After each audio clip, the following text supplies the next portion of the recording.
What's going on, guys? Welcome back to another video here on my channel. Today we're going to be breaking down the game of Alperen Sengun, the center out of Turkey for the Houston Rockets. Houston Rockets have not played the best basketball this year, so not a ton of eyes on him, but I think he has a very, very bright future in this league, and I'm excited to break down some of the things that he does best. He most commonly gets compared to Nikola Jokic, and while he's a ways away from having that level of impact every single night, they do a lot of similar things and have a very similar game. So I'm excited to bring this video to you guys. I hope by the end of it that you guys have a greater appreciation for his game. And before we do that, we're going to jump into some stats. All right, so the video is mainly breaking down his game itself, but I do think it's important to provide some context with some stats. We'll start with the finishing stats for Alperen Sengun, and I know a lot of these are advanced and a little bit confusing. We'll keep it simple. I think the one that I like the most is his rim shot creation. He's 98th percentile, A plus, and essentially what this means is that the vast majority of the shots and points scored at the rim are unassisted, which is pretty uncommon for bigs, right? A lot of times their scoring at the rim is really predicated from their guards' ability to get them easy looks. Alperen Sengun scores a lot of his points by just going to work in the low post and using his great footwork. And we'll definitely see a ton of clips that help illustrate that. But love that. And then his overall finishing talent, which is basically a score that evaluates his ability to get to and score at the rim. 92nd percentile as well. And you guys will see why. But in only his second year in the league, very, very good finisher at the rim. And then obviously we got to talk about the playmaking, which for me is his distinguishing quality. We've talked about, his similarities to Nikola Jokic. Nikola Jokic in his first 129 games had 402 assists. Alperen Sengun in his first 129 games had 405 assists. As you can see here, my favorite one is his high value assists per 75 possessions, 4.4 a game or per 75, 82nd percentile. As a big man in the league, he consistently creates quality looks for his teammates, and this is on a team that hasn't even really necessarily understood how to play NBA level basketball at a high level, right? This is still a Rockets team that for vast majority of the year was playing a very stagnant, ISO oriented offense, and so I think this is something that I've hoped that Silas would tap into a little bit more. And we had stretches during the season, especially when Kevin Porter Jr. was hurt. But just a brilliant passer. Almost always seems to be, a step ahead of the defense. Does turn it over a little bit, but I feel like that's just kind of part of the game at this stage of his career. And I'm really excited to break down some of these clips of his passing ability. Now that we got the stats out of the way, guys, let's get into the actual clips themselves. All right, and to me, this is a perfect example of why Silas should have used Sengun more as an offensive hub. Right here, tight window, dime to KPJ. It's just a really good look from Sengun in the half court. All right, this play's hilarious. Kawhi's going to tip the ball away. Alpi battles him, gets it back. And then right here, he's going to use his eyes to get Zoo out onto Deshaun Nix at the three-point line. Allows Kenyon to cut. Ball's there on a dime. Great look, Alpi.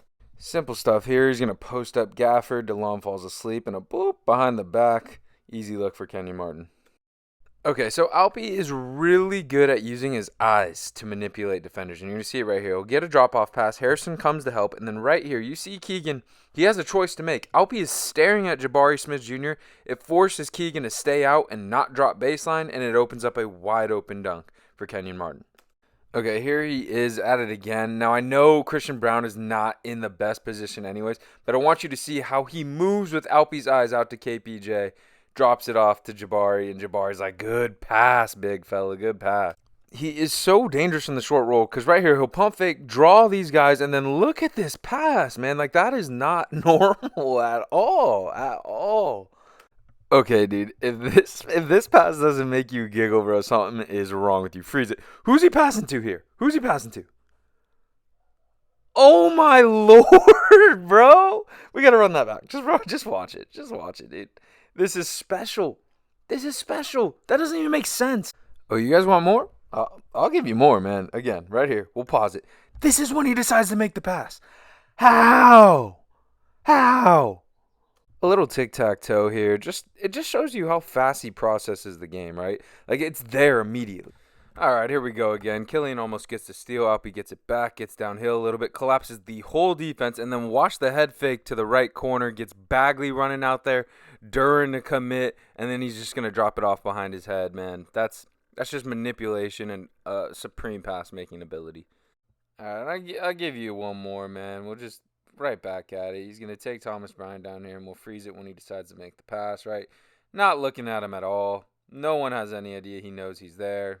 Behind the back, easy layup for Tari. A lot of bigs in this situation, they're just going to kick it back out, reset the offense. Not Alpy, though. Tight window, doesn't matter. Bucket. I mean, look how fast he's making these reads, right? Get it into him, draw multiple guys. It's there, like right away. All right, so as you can probably guess from these clips in the half court, Alpy's still a really good passer in transition. So we're going to take a look at some of these clips. He's like a big 7-foot point guard. Obviously, he's not fast. But you get him out in transition, he's going to make the right reads and get guys the ball. Here's another example. He's going to get the board here and push in transition. And look at where Jayshawn Tate is. Obviously, they're running next to each other right here. But at this point, Jayshawn Tate is a couple steps behind him on the left wing. He's collapsed the defense. This pass right here, he's not looking at him. There's no way he sees him with his physical eyes. Right, that is insane feel, insane touch. Right here, semi-transition. Jabari's like, I got to cut. It's Alpy. There on a dime. Here's another example. He gets the ball, and I hope he has the freedom to just push, right? Lob on a dime to Kenyon, the high flyer. Like, he just makes things happen in transition. The outlet pass is also a huge part of his bag. I'm not going to put every outlet pass in this video, man, but if he has the ball off a board and you're out in front of the defense, he's going to get it to you on a dime, and guys love playing with a guy like that. All right, now let's get to the scoring and really the footwork and touch that allows Alpy to be so successful as a paint scorer despite not being an explosive athlete. All right, so this is the formula for Alpy. Okay, he's going to get into your body and then he's going to spin off. That spin is going to create an angle for a shot. If you bite on that shot, he's going to spin right back, pivot, and put it up with his opposite hand. If not, he's just going to go straight up. And it's just over and over and over. So again, into the body. Spin, create an angle. If you don't like that angle, shot fake, pivot, put it up with the other hand, and he's got the touch to finish. And again, it's not like you can sit on any of these because he will continue to shot fake and pivot until an angle is created for himself. You'll see Evan Mobley, great shot blocker here, right? Spin, shot fake again, pivot. He's just going to keep doing it. They post him here on Moose, which is just food, right? Spin. Right here realizes, oh, not there. Let me spin back the other way. Touch over Moose. Bucket. Here it is again, man. He'll do it in traffic, too. 3 guys surrounding him. Stays composed. Spin. Nope, not there. Spin. Okay, there it is. Here he gets a little bit of downhill separation on Naz Reid. Stops on a dime. Shot fake. Spin. Bucket. And then he can also just create space off the spin and go finish it. Right here, spin on Precious Achiuwa. Baseline reverse. Here, Jared Allen, really good defender. Into the body, spin, creates enough space, reverse finish. He just has so many counters, such great footwork. And again, this man is 20 years old. That's why he draws the comparisons to Nikola Jokic, because again, he doesn't have great speed. He doesn't have great athleticism. But what he does have is, in my eyes, more valuable. He has footwork, he has touch, and he has great basketball IQ, which is why I feel like, hey, the Rockets got to run offense through him. You have this guy with this ability. Play through this man. I'm not saying you can't use Jalen Green or Kevin Porter Jr., but this guy will make them better. He will. Okay, now let's get to the three-point shooting, which isn't a huge part of his game, but I think it's going to be important as he grows as a player. Just helps space the floor, gives him more opportunities in different situations to attack if he can shoot the three. Rookie year, he shot 1.6 threes per game, 25%. This year, he shot 0.8 threes per game, 33%. So incremental improvement. Yes, the volume was down as well.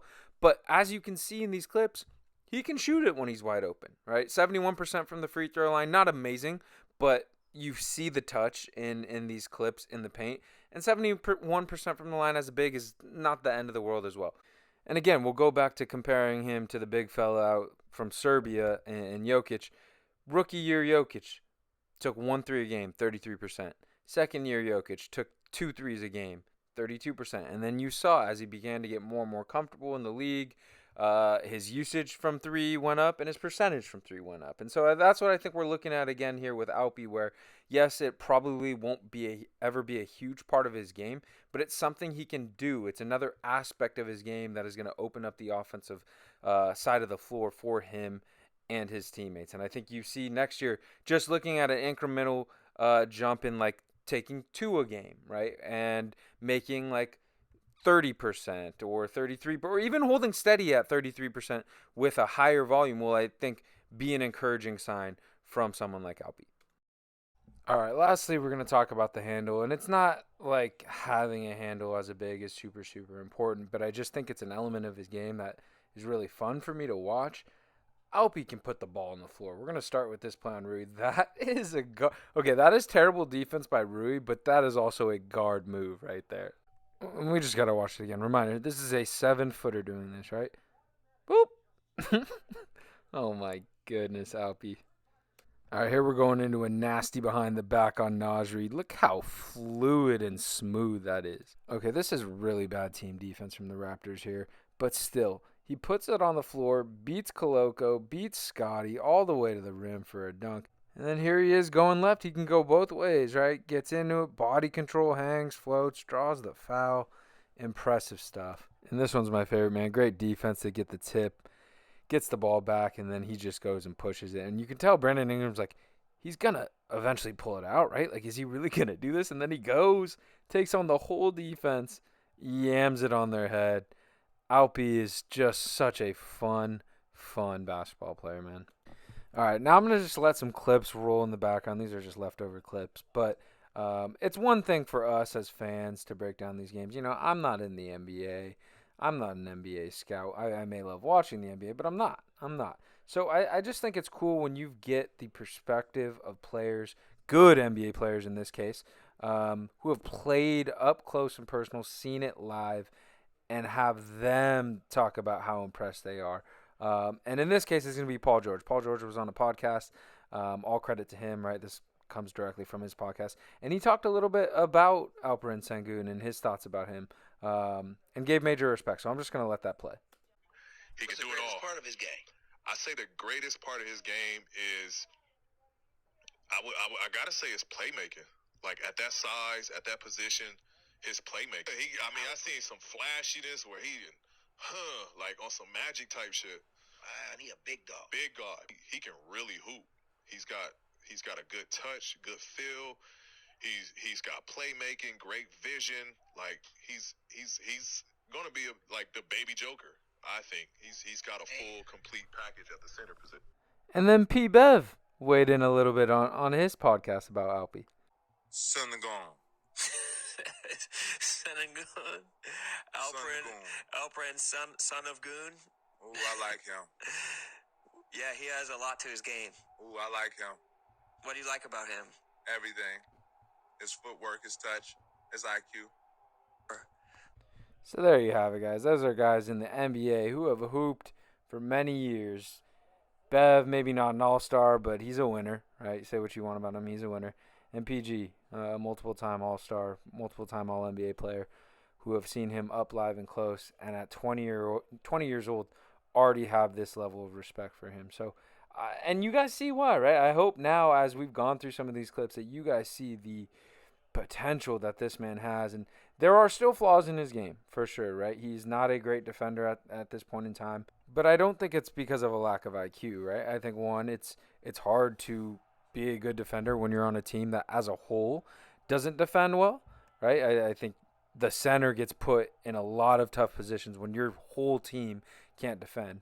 And I think Ime being there is going to really help the culture in Houston. I think they're going to play a lot better winning basketball. I think he's going to be utilized in better ways. And so I'm really excited to see the growth. Again, calling him the next Jokic is setting him up to fail because Jokic is a 2-time MVP. You know, could win more MVPs down the line. But they have very similar games. They impact the game in very similar ways. By the way, oh my God, that pullback on Sabonis is ridiculous. You know, and I think if Houston utilizes him as an offensive hub, he can create so many good looks for his guys and then punish mismatches when he gets down low in the paint. Anyways, guys, I really enjoyed creating this video, and I hope you guys enjoyed as well. I'll have more videos coming out here soon. I am grinding in the lab, and as we're in the off season, man, it's a great time to look at lower key players with talent who could break out next year in some form or fashion. I love you guys. Thanks for tuning in, and I'll see you guys next video.